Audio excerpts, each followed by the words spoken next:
At one point, Apple set the trend for gradient text. Today I will show you how to quickly recreate this effect in DaVinci Resolve. Add text plus note to the timeline. Enter your text. I chose a font similar to the one used by Apple.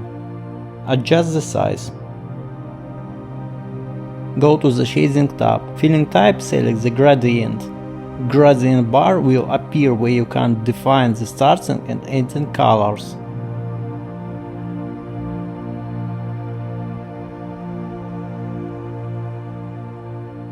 By adding additional point, you can also create intermediate colors. Set mapping level parameter to text.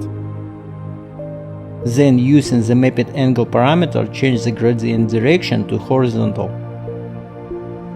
By experimenting with gradient blending modes and animate the parameters, you can achieve wide variety of creative effects.